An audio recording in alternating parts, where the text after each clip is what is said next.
So, good morning, everybody. Thank you for being here. Maybe first of all, let me introduce ourselves. My name is Juraj. This is Lukáš. We are from FamePlay, and we will be hosting this session. Who we are. We are sort of an AI laboratory. We do test different tools in artificial intelligence for past 12 months. And we are greatly honored to be able to welcome here today Christopher from DeepL, which is a tool that we use for our projects. And so it's much better for me not to introduce it myself, but maybe to introduce what we do via video, so you can get an idea about how we use the tools. Can we maybe play the video, please? Hi, we're FamePlay, and we're going to show you 5 examples of how, thanks to AI technology, we can help you create content. First, we localize into foreign languages.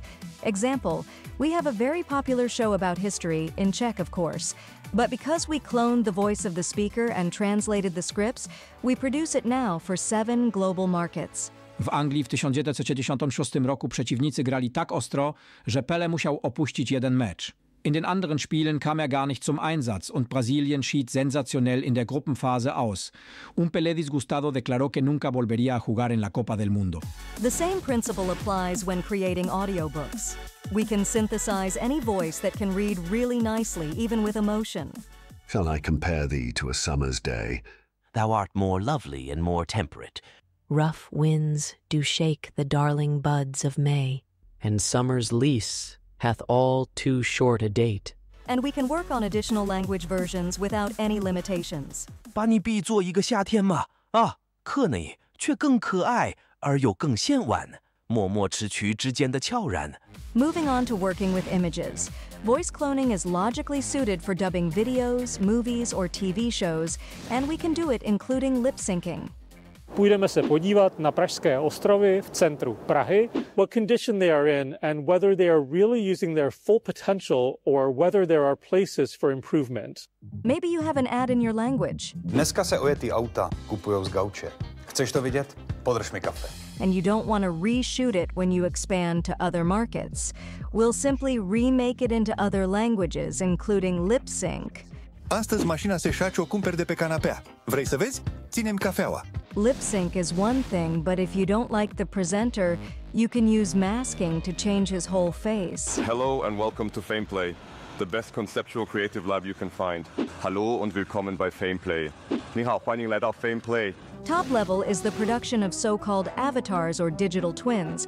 You won't believe, but they're in short supply. My name is Zdeněk Haník. I am a volleyball coach and the vice chairman of the Czech Olympic Committee. I am the avatar of Tomáš Jungwirth, a leading world physicist specializing in spintronics. Yemi AD, an artist, choreographer, and a pioneer in social innovation. I am Elena Rosipalova, a board member and CFO at Eon Energy Czech Republic.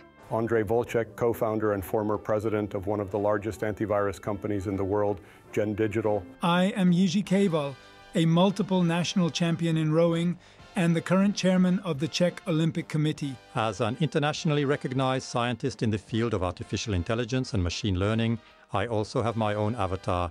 My name is Tomáš Mikolov.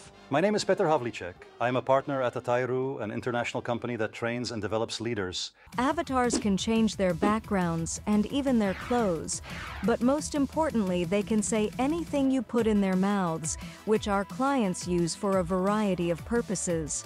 Through my avatar, I present instructional volleyball videos on YouTube and TikTok, and I can produce them in multiple languages without ever coming to the studio. You know, I could write posts on LinkedIn like everyone else, but I think using my avatar will make me stand out. With my avatar speaking multiple languages, I have impressed my colleagues at International Olympic Committee meetings several times. As the Chief Technology and Innovations Officer at CSOB Group, I use my avatar to produce a video show about digitalization. Avatars, voice cloning, dubbing into any language, and other AI tools help you reach a global audience in a new way, at a local cost. At FamePlay, we have evaluated more than 100 AI tools. We've tested everything on our own production. And of course, we're strict about legality and data protection. And if you don't know your AI use case yet, we'd be happy to design and evaluate it for you.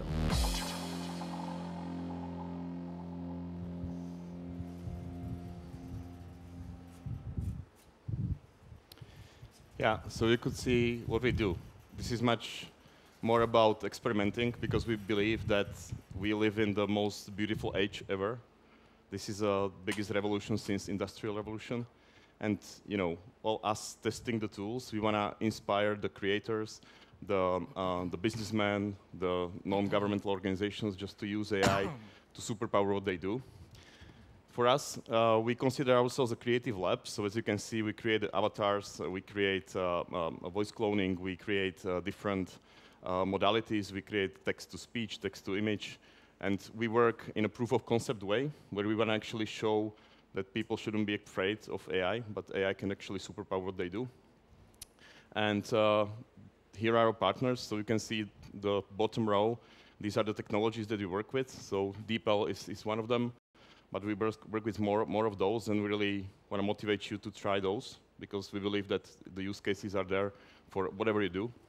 And as you can see from the organizations, we work with the NGOs, with Neuron, the organization that is getting support for the Czech scientists. We want to help them to get the beautiful Czech science to the world. We also work with the corporations and the other organizations. And one of the things we love the most is the education. But before we get to that, Lukáš will introduce you the products, what we do and what we believe that you can use for yourselves. Do you hear me? Okay, good. I have just one question. Can we not play the subtitles while we're playing the videos? Okay, thank you. And the other thing, there's also AI working for us, subtitling what we say. So you see that AI is not perfect at all right now, so no worries. It's not going to take over everything. It still needs human corrections. Okay, so our products, basically you've seen it in the video, voice cloning is something that we're really focused on, like synthesizing new voices or cloning voices of people that have interesting voices. We do male, female voices, narrative voices, or voices for presentations. We play with the pitch, with the melody, with the intonation, and with different languages that they can speak. Actually, we premiered a new song last night or yesterday at a different stage, Europe stage. Yes. It was Meky Sbírka. If someone's from Czech here, which I suppose you guys are, we used voice cloning even for singing. Then we do the localization, which is really big of a deal for us because we live in Europe, and Europe is all about languages. So we started as a producer of local content, and this gives you opportunity to reach the global audience. So we localize not only by subtitling, but also by dubbing with lip sync, which means synchronization of your lips, and dubbing with lip sync and emotions. So that's what we really worked hard on. And digital twins, you've seen the avatars. All of the footage that you've seen in the video was generated. There was no shooting in a studio. It was all generated by computer. We do digital copies of people. We do synthesize new people that don't exist and they still look like humans. They have synthesized or cloned voices. And we also do animated avatars. So if you have or our partners, if they have a mascot or character that represents the company, they no longer have to animate it. They just build an avatar with us. And imaging, which is we do audiovisual production, video and film production. So we use it for generating shots, generating visualizations, or custom-made solutions for. We have a big publishing house, book publishing house in our group, and we're producing trailers for books. So that's like a bundle production. And today it's about localization, which is the bridge to our dear guest today. And we use localization for our originals, because we produce our movies and films. So that's what we do. We also localize YouTube archives, because many of the producers already have a local content that they want to go global with. We translate or localize videos, and long videos and long podcasts and long audios like audiobooks and podcasts, and also TV commercials, which you've seen in the commercial, in the video that we played, sorry. And that brings us to our reference project. Yeah, we love to produce our original shows that have the educational impact. So one of our major shows that actually worked for some time is called Životy slavných. Have anybody seen Životy slavných from this room? Okay, there's a couple. Very good. So in Czech Republic, we are already on 200,000 subscribers on YouTube. We have 4,500 paid subscribers on Hero. But we thought that this is exactly the show that really deserves to go to the world. And it sort of makes me personally super happy because I was always dreaming about giving our creators the tools to get them to other countries, to other markets where the audience is much bigger. If Pavel Zuna, our main protagonist, would be able to speak Portuguese, we could talk to the Brazilian audience, which is actually multiple times or tens of hundreds of multiple times bigger than the Czech Republic, but the relevance of the content is the same as for the Czech audience. And with the oncoming of AI tools, we've been able to do that. We've been able to clone Pavel's voice, and we've been able to basically get the content to the world. We want to show you a little bit example of how it works on the episode of Frida Kahlo, and the voice cloned voice of Pavel to the other languages, and we'll talk about it, how it actually works. Can we play the video, please? 17. září 1925 bylo hlavní město Mexika pošmourné a upršené. 19-year-old student Frida Kahlo was returning home from school with her boyfriend Alejandro. They hopped on a crowded bus as it sped through the slippery streets and watched as the driver tried to overtake a passing tram. Mas a corrida provocou uma colisão. O elétrico embateu contra um autocarro de madeira e várias pessoas morreram instantaneamente. Milagrosamente não aconteceu nada de grave a Alejandro, mas as coisas não estavam bem para Frida. Une barre de fer lui a traversé le bassin. À l'hôpital, ils ont découvert que l'étendue réelle des blessures était bien pire. Sa colonne vertébrale était brisée en 3 endroits. Sa jambe avait été cassée 11 fois et elle souffrait de nombreuses autres complications. Los médicos dijeron a la familia que Frida no se levantaría más de la silla de ruedas. Si les hubieran dicho que la niña pobre expondría en América y Europa, pensarían que deliran. Hätten sie ihn für wahnhaft gehalten. Aber genau das steht ihr in den kommenden Jahren bevor.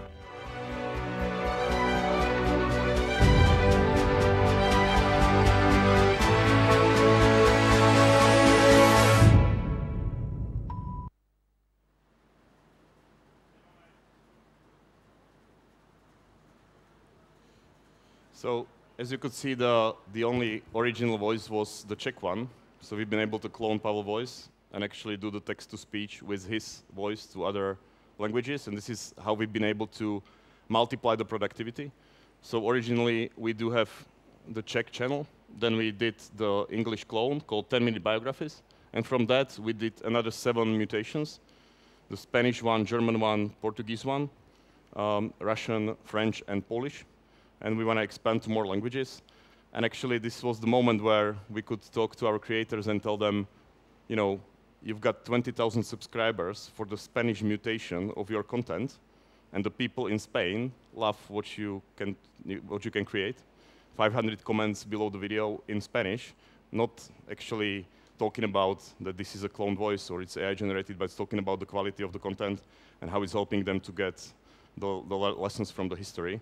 So, and on top of that, we will be able to monetize on these channels in these countries because we already got more than 1,000 subscribers, 4,000 watch hours, and now we can motivate the Czech or whoever, creators from whatever country to actually expand to the world thanks to the AI and the tools such as DeepL. And how it works is we really love this slide because that's the ultimate answer to anyone who asks if AI is going to take their jobs. Because we started as a producer of a local version, the Czech version. So we had, some work around it, make some shorts and promote it. But then with the help of AI or generative AI, with all the translating tools, we ended up with many, many outputs, many, many videos, and that's a lot of work. AI can, do a lot of work for you, but you end up having to correct. Like, you have one episode, and in this scheme, like when you go from one language to 7 languages, you end up having like almost 200 publications, 200 outputs, and you need a lot of AI and a lot of human power to correct all the results. And you you really have to have precise tools because you're working with 7 other languages. So this is an ultimate answer to anyone who worries about the job. I think that AI can bring us all new jobs. And this is a great bridge for our dear guests today, because we wouldn't be able to correct, double-check, or translate all the content without translation tools, just like DeepL. So let me welcome our dear guest, Christopher Osborne from DeepL, the best tool for translation that we ever tested. Christopher. Thank you. Morning. And now the stage is yours. Thank you. Very impressive. I hadn't actually seen that content before. Yes, before getting into it, you reminded me something I was reading maybe 2 weeks ago. Somebody has sent me a quote from, I think it was the CEO of News Corporation or something like this, actually working with one of our competitors, but it was a great quote. And he said, we used to write and create stories and bring the news to 80 million people, and now we can do it to 8 billion people. And I thought that was just like a wonderful thing and very impressive to see all that content. I hadn't seen that before. So, yeah, that's me. I'm Christopher. I'm the Vice President of Product at DeepL. I will just say who DeepL is quite briefly, and then we'll really get into the talk from there.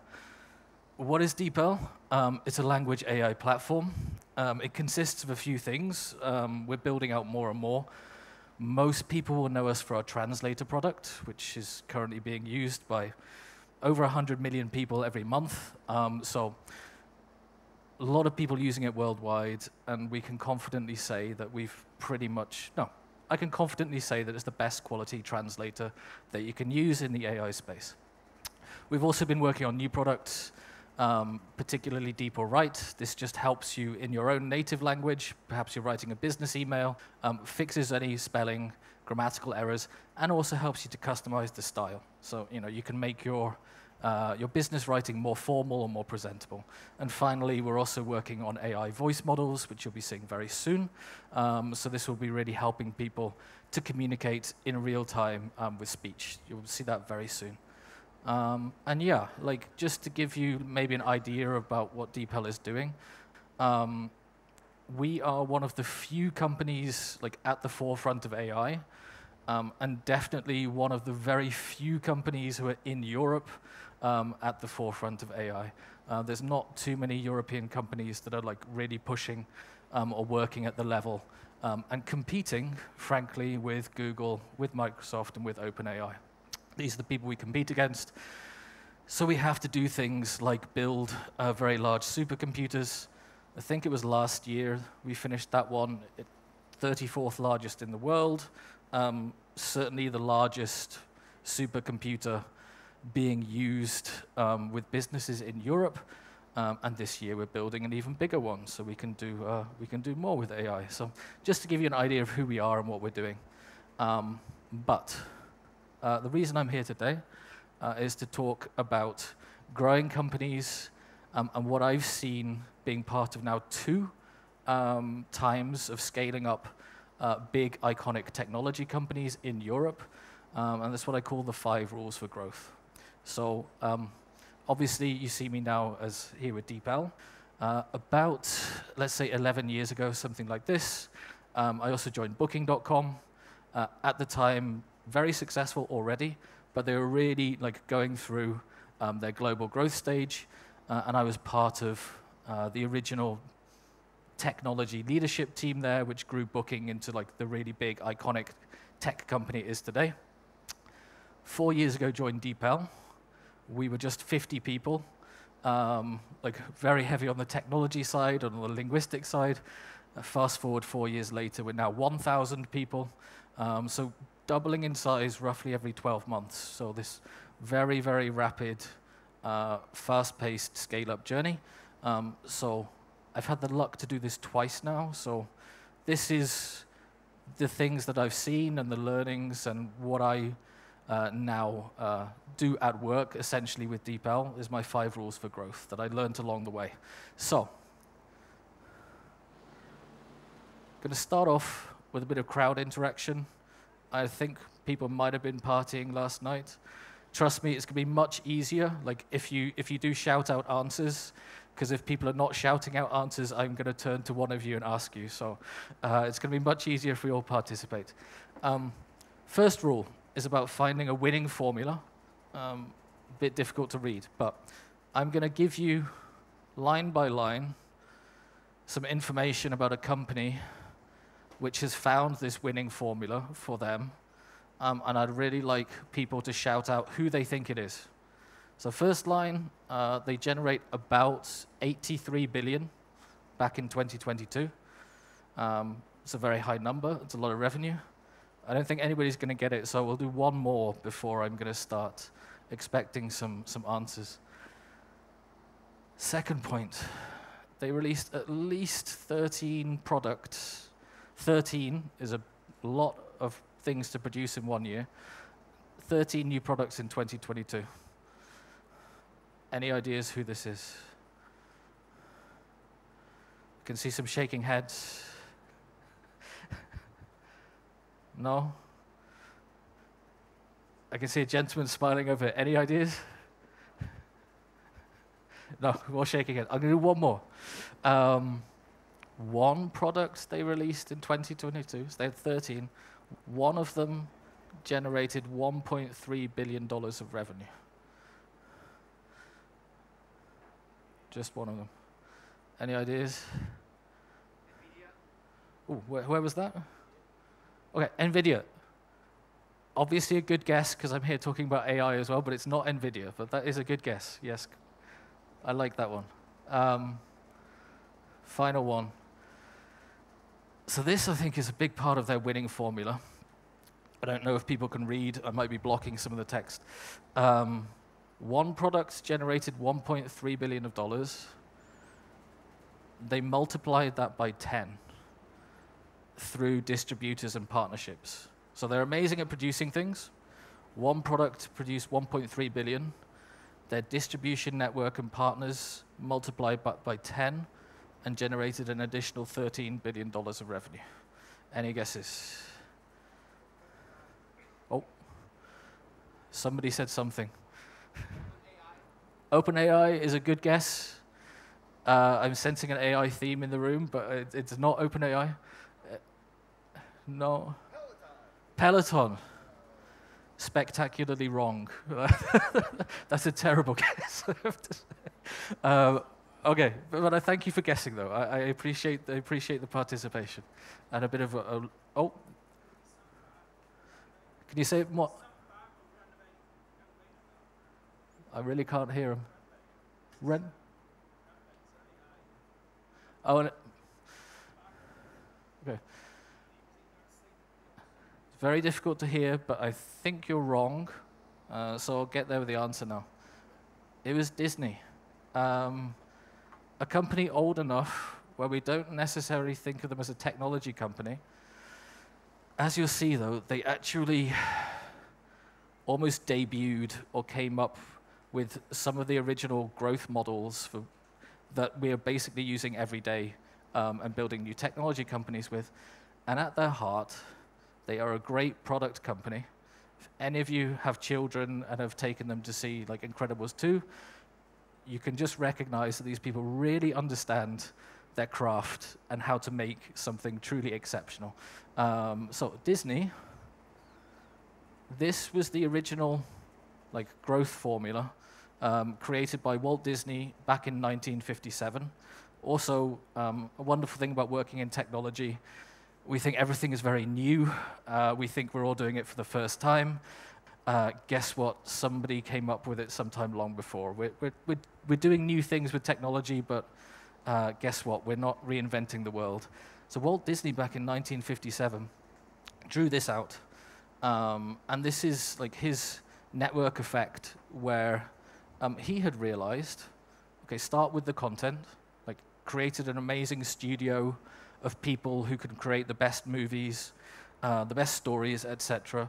But then, he licensed out the characters and the stories to TV companies who would then create very long TV series.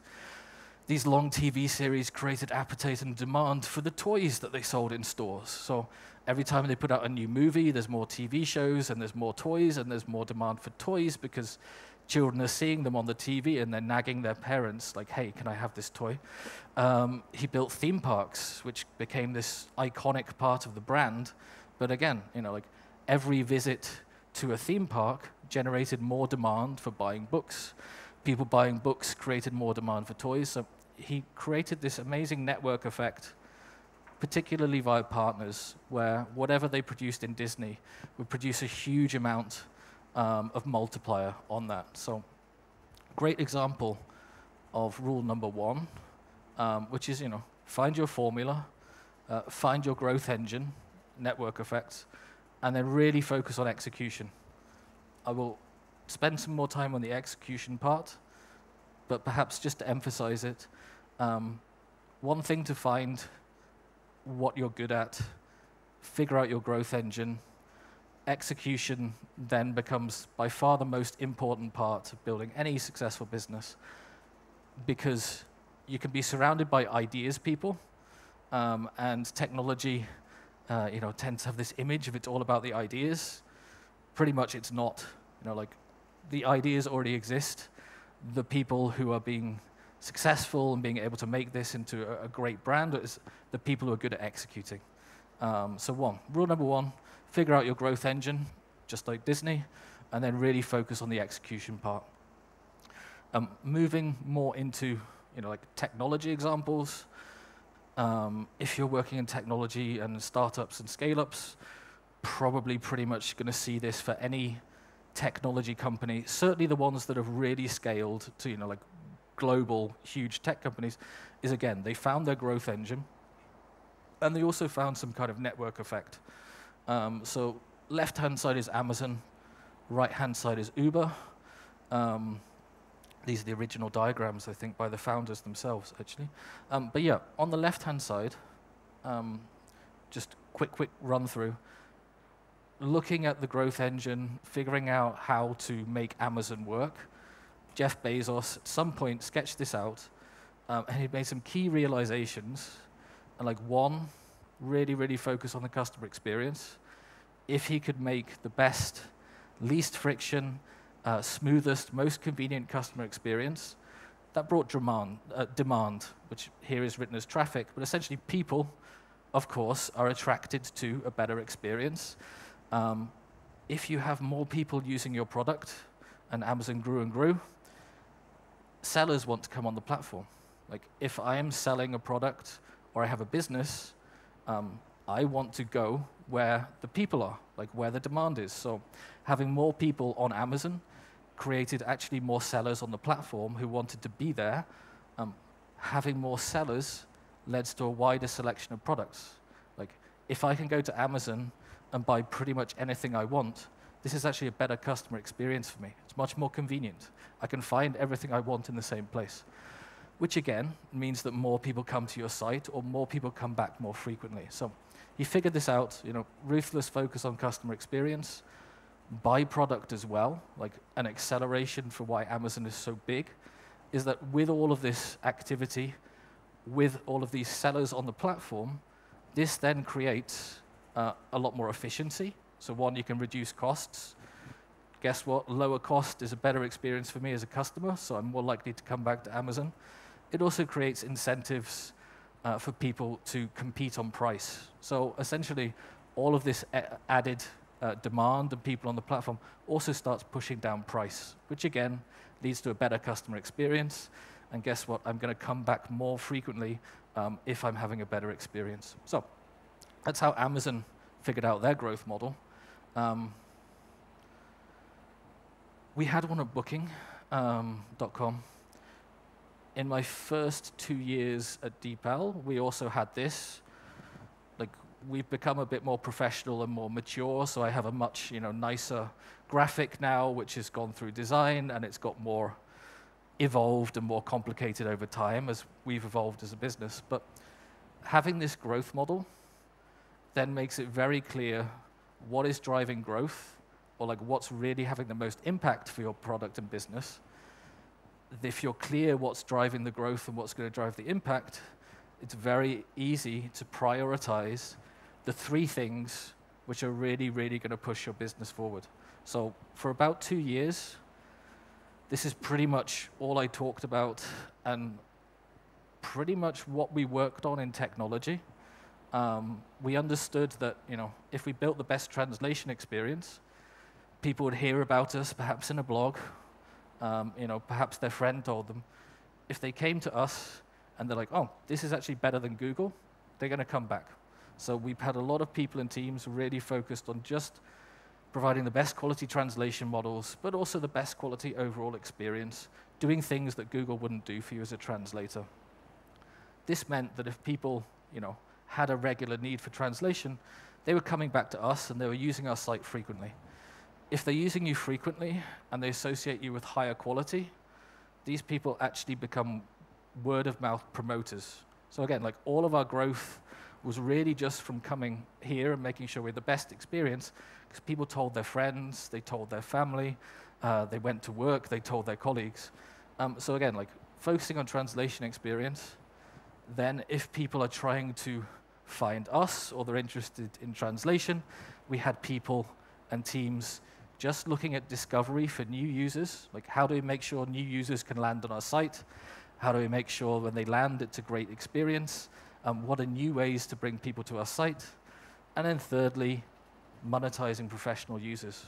Super simple formula, but it just gave us great clarity of what we should focus on and what really counted and what was going to drive growth. And then also with the 3 simple priorities, you can just organize your teams and your people under each pillar. And it's very clear. Like, I'm here to work on the best translation experience. I'm going to go and talk to users. I'm going to improve the design. I'm here to bring more people to the site. I'm here to monetize, but just super, super clear what's important and how to organize and how to get things done. And yeah, I saw this before. I've replicated it where I am now. Makes life so much faster, smoother, and you can execute better if you just have 3 simple priorities and get everybody aligned under those. Okay. Glancing at the clock, I have a habit of talking quite a lot, so I'm just going to check the clock and try and speed up a little bit. 3rd rule is about having a scientific approach. So Richard Feynman, quite famous physicist, mathematician. If you've seen Oppenheimer, he actually kind of has like a small cameo role in Oppenheimer because he was part of the Manhattan Project. He's the guy playing bongos, don't ask. Richard Feynman, super interesting character. Very, very smart. But here he's talking about faith and doubt, and quite simply just explaining the scientific methodology and the scientific approach. It can be very dangerous in business or for building a product if you have this religious belief that this is the right thing, or like, this is what we need to do, or this is the way that this needs to be solved. Actually creates a lot of risk because people can have very strong opinions, and guess what? And the beauty of opinions is everybody has one, right? So you ask, everybody's going to have an opinion, and sometimes the strongest ones, or indeed the strongest opinions, are just as likely to fail as people who have a much softer approach. So we apply this scientific method where we're skeptical, we doubt, we question, and we're very open to be proved wrong. So this is perhaps a good way of illustrating it. This is how pretty much every tech team that I've worked with in the last 10 years has operated on. We call it the data-driven decision cycle. It's very much, we have ideas, we have beliefs about what's good for users and what we want to do for customers, but we're totally open to being proven wrong, and we're always looking at a lot of data to make sure we are doing the right things. So very simply, like, we experiment with everything we do. We think we have a good idea, sure, let's test it and let's really see. So everything we do pretty much starts with data. We analyze our data. We have pretty much data for everything and what's happening on our site and our apps. We come up with an analysis, and then we come up with an idea or a hypothesis. So if we do this, we think this is going to happen. Great, everybody has ideas, but then we test them with experiments. So like everything we do in our product, in our technology, we test, like quite simply, if you're using our products, 50% of people will see the existing or the original experience, 50% of people will see what we've changed, or if we've released a new feature, or even released a new product, and then we measure what happens for both groups. And everything we do, we measure, and we can be sure, are we doing the right thing? Have we had the impact we wanted? And have we actually improved our product? So built into the way we operate. And finally, just on the Richmond-Feynman front, I think my mic is falling off. Okay. Perhaps it's just easiest if I hold it. It's falling off all the time. Okay, so just finishing off on Richmond-Feynman. Also the point about the scientific approach and scientific methodology. You have lots of theories, you have lots of hypotheses. Pretty much, 10 times, let's say 9 times out of 10, you're going to be proven wrong. And the one time you'll be proven right. But in order to get to the one thing which is right, you've got to go through 9 or multiple steps of figuring out what's wrong to get to the right answer. So he's talking about here, like, we need to prove we're wrong as quickly as possible. So what does that mean for us? Like, talks about experimentation. Oh, super. Maybe let's try this. Is this working? Is this working? Okay, super. Let's change mics. So it talks about experimentation, how we test everything, etc. Thank you. Where was it? Oh, yes. What I think perhaps is just as important, but often neglected, is that we optimize for speed of learning. So we have tools, we have infrastructure, but we also really encourage people to find the fastest way of testing and learning. So don't release a full feature. Release the smallest thing you can possibly release, get feedback, get data, are we moving in the right direction? The way we structure our teams, the way we invest in our tooling, like everything is geared around the idea that we want to learn what's happening for our customers or users, but we also want to really optimize that speed of learning. So one, we experiment, and secondly, we're also really trying to optimize our speed and how we do this. Okay, fourth and final rule. I'm not necessarily a big fan of business books, but I would say this one in the bottom left, called Good to Great, is probably the one business book I would recommend you buy and read. Thankfully, also like business books, you probably only need to read like 5 pages. Like that's where the gold is. So get it. You don't need to spend a week reading it. There's about 5 pages of gold in there. And this is actually another flywheel. So another kind of network effect. The real concept, though, that I thought was very important in this book was the concept of momentum. So there's these different stages that they encourage you to go through in order to build a successful company. Starting off with find the right people, like find the right people you want on board. Only after you've found the right people, that's when you start to figure out the right strategy and figure out what you're going to do. Then there's different things about, building in discipline and certain things you need to do in the company. But then all of this should culminate in success. But there's a very, very, I think, key point in this book about momentum. So I'm just going to read this. Apologies for a lot of text, but I really, really like what they think about momentum. So you keep pushing, the flywheel begins to move a bit faster. Like the flywheel, this like big, heavy thing, you've got to push it and push it. It moves around a second rotation. You keep pushing in a consistent direction. 3 turns, 4, 5, 6. The flywheel builds up speed, starts moving faster and faster. This big, heavy thing, this big thing then has momentum. At some point, you reach a breakthrough. The momentum of this big, heavy flywheel kicks in, and now the heavy weight is working for you. You're not pushing any harder than you were before, but the flywheel is going faster and faster. Every turn of the flywheel builds upon the work done earlier, compounding your investment effort. The heavy disk flies forward with almost unstoppable momentum. So I've talked quite a lot about flywheels and network effects, which you can see they're doing in this, business management book. The key thing, though, is the consistent steps of momentum. Like, the reason I'm here, the reason we've gone from 50 to 1,000 people, is that we've been very consistent, and that in order to get where we are, there's no big breakthrough. It's not like next month we've solved everything in the world. It's we've kept a very consistent course, and we've always been moving consistently in the same direction with many, many small steps over time. And what you often see, like particularly in tech and business in general, but particularly in tech, is people will flip-flop and change strategy very rapidly. Like this quarter, or this month, this is our goal. Next quarter, completely different goal. And flip-flopping of strategy means that essentially you get nowhere. So I think people really, really underestimate that you have to be consistent, stay in one direction, build up momentum with lots of small steps, and you can never expect this overnight success.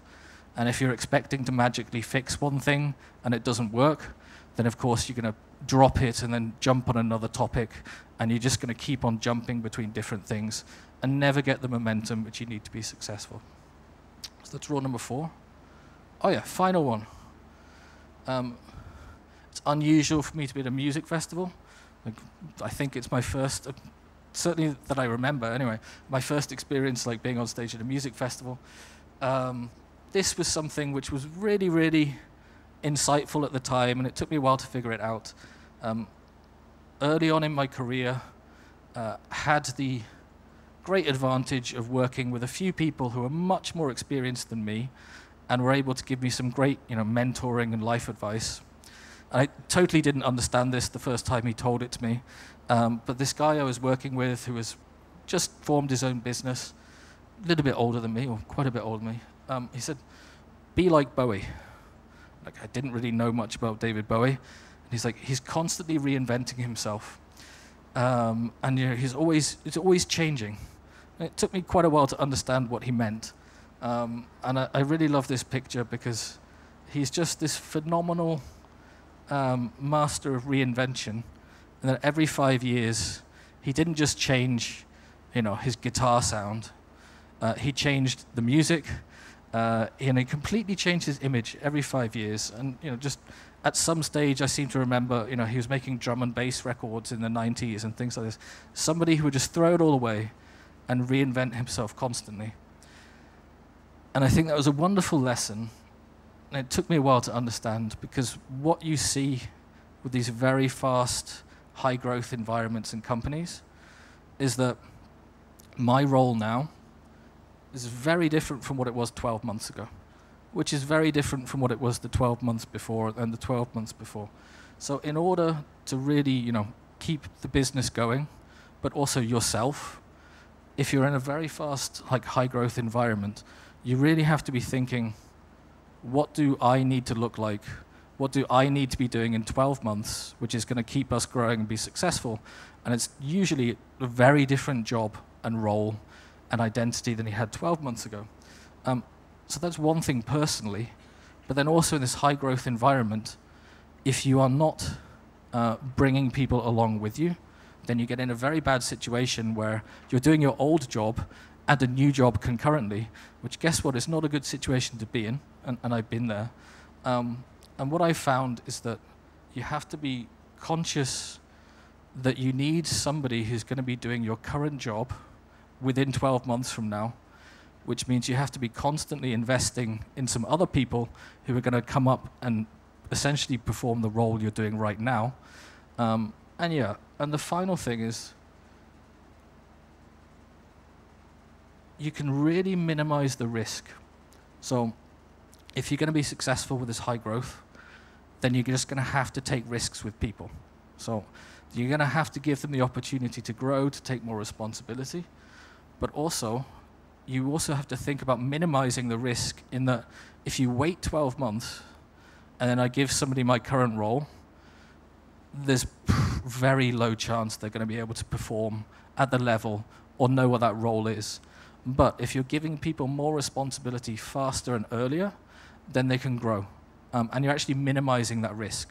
So typically what I always see and what I'm always encouraging is like, you have to give more responsibility faster, earlier, and it might feel like a risk, but it's actually much smarter, and you're taking a lower risk by giving people more responsibility early than waiting, and then you have to give them a lot of responsibility at one go, and then that is often much more risky and much more difficult.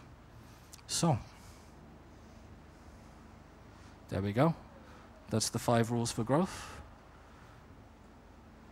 And that's it for me, apart from questions and potentially answers. Thank you so much. Thank you so much. I love your talk. I hope everybody enjoyed it. This part was just stunning. I've heard this before, and I see many young faces here. So you guys know that we're growing into age where, you know, the speed of development and everything is just crazy. So I hope you listen carefully and you will use these advices, because me and Uri, we're already using Christopher's advices and things that he says in FamePlay. Okay, are we going to just wrap up? Are you ready to ask some questions? Anything interesting you want to ask? Yeah, we have a time for questions. I'm full of questions, but I want to make sure that the audience has the opportunity to ask. There's a question in the very back. Thank you. Hi, I'm Martin. Thank you for your presentation. It was really insightful, those 5 steps, 5 rules. I wonder, what's the ultimate vision for DeepL, and what role does it have in DeepL today, in the culture of DeepL, and if you have any ultimate product 10, 20, 30 years ahead of you, and if that is the scale, the time scale you consider when you develop your products. Thank you. I can try. So, I mean, we started out like as an AI research company, but really rooted in language and linguistics. So we have evolved over time, but right now, you know, like our mission really is still consistent with when I joined 4 years ago, whatever. Like we're here to bring down language barriers. We're doing that through AI and the products you see. So vision has not changed. The mission has not changed. We're still trying to bring down language barriers. Excuse me. We are, though, now trying to work just beyond text, though. So text is so important for communication, particularly online. That's where we started.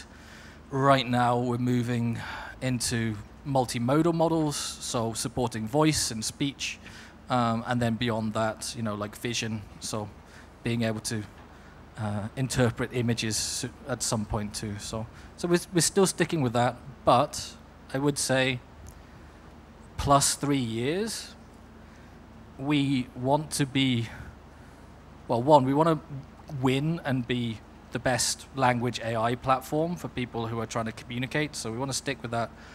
But in 3 years, we do also just want to be an AI company as well, so have a great expertise in linguistics, but we're now also starting to figure out how we can build next generations of AI ourselves, which will include, you know, a lot of complexity, but would be more general use cases outside of just language.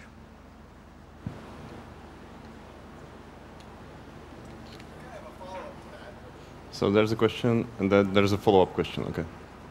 You want to do your follow-up? I just wonder, with the fast pace of technology, if you ask questions like, what is the fundamental role of language apart from communication? Because I believe there is a other role and other meaning in using language as a mean of communication, and once you learn a different language, it's like building up another window into the world. So it's kind of a philosophical question, and that's my last question. Thank you very much. So I didn't get the question actually. If you ask a different question about language, like does language has any other meaning than just communication? Is there any other fundamental role of language apart from communication? Is that kind of question you have on your mind at DeepL? So I'm not a very philosophical person. So I am a builder and a doer. So philosophy is not my thing. I mean, perhaps just also very relevant to these guys. What I see with how people are using the technology or how things work, it's like there's a few different layers. The most basic layer is consumption, right? So if I have company information, a great book, podcast, whatever, first layer is consumption, and there's 8 billion people who want to consume and have interests, and it might be specific content, but that's like the first layer of how people certainly using us and other AI technology. Then there's content creation. So, around us, perhaps, in your everyday life, you might have fun making podcasts yourself, or simply, I write a lot of documents. There's a lot of content creation that happens in all parts of life. And again, like our technology is being used there.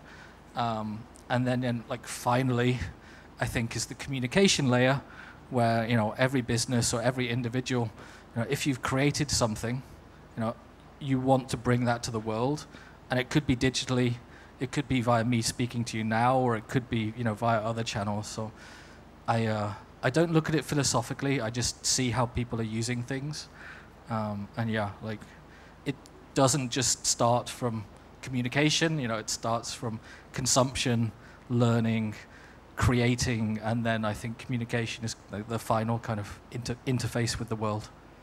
Maybe just to add the experience from yesterday, because we discussed like how important are the data for DeepL and the data learning, right? So the contextual thing, when we are doing the životy slavných translation, it's for us, we're looking at the idioms, jokes, and the context.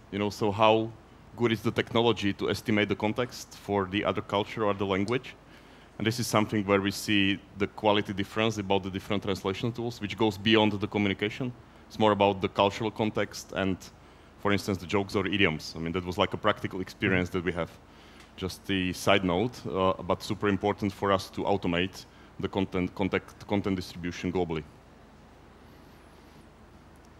Yeah, I have a funny story about the word MILF, which I learned in 1989 when I moved to Los Angeles, and it didn't become a universal word until a movie came out about it. Right. Always tough to keep up. By the way, girls, I'm a DILF. Doesn't matter.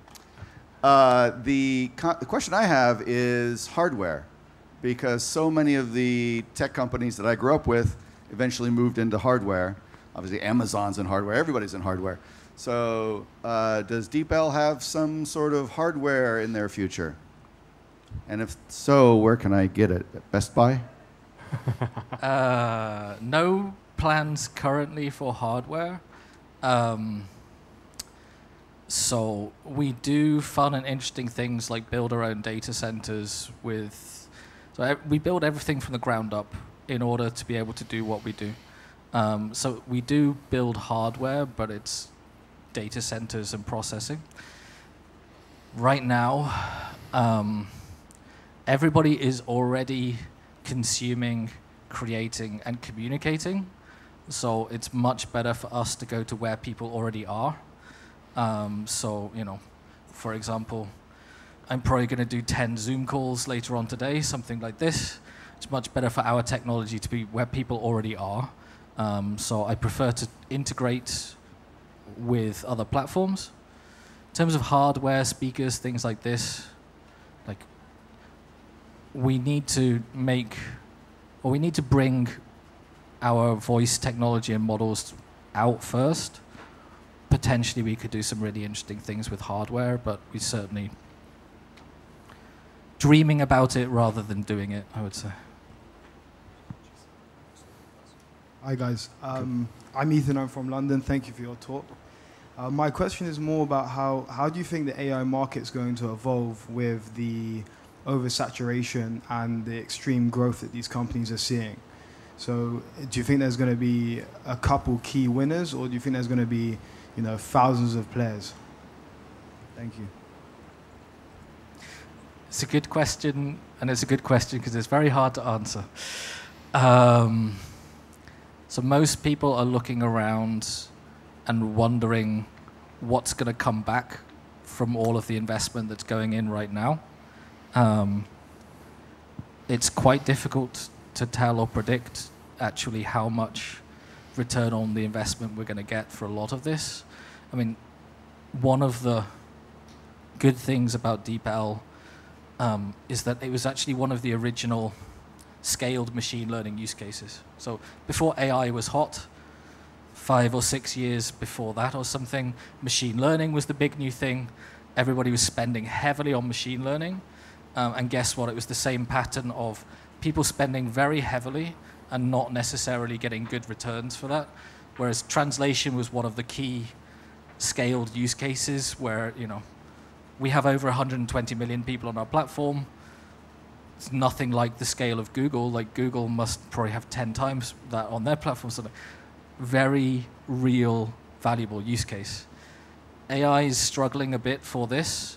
And yeah, I think there's clearly going to be some point when it doesn't make sense to throw so much money at it.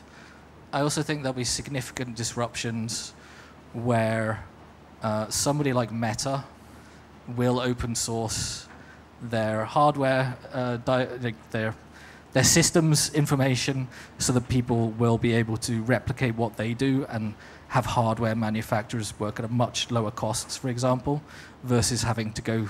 I mean, the market is very heavily in NVIDIA's favor. They're doing great things. I'm pretty sure somebody like Meta would want to heavily disrupt that, because why would they want to spend so much when they could do it for less? So I think, yeah, there'll be a big disruption. A lot of what people are competing with now will probably sit as fairly, generic's not a good word, but it'll be a common part of any big cloud platform, and they're all building it too. And interesting, when I talk to people, everybody is evaluating and using the same competing cloud platforms for pretty much the same use cases. So it will really, a lot of what we're looking at now, at least, will become just part of a cloud platform. And then there's a lot of work for us and other people to do to build more layers on top of that, which will add a lot more value and solve great use cases. Translation's an obvious one. But AI also needs to evolve a bit more to really realize that value. And there's a couple of things which are necessary for that. One is planning. And then secondly, like agency, like the ability to execute tasks. Like right now, we're generating content, we're interacting, and it's a huge step forward. But I think for the real value to be unlocked, there's quite a way for AI to develop, actually. Well, thank you very much. Thank you for all the questions. If you ask me about AI models, I can just talk forever. So that's a good question. Thank you. I just got the message that our time is up. So thank you very much for your attention. Thank you, Christopher, and thank you for coming. Thank you, everyone. Thank you. Thank you.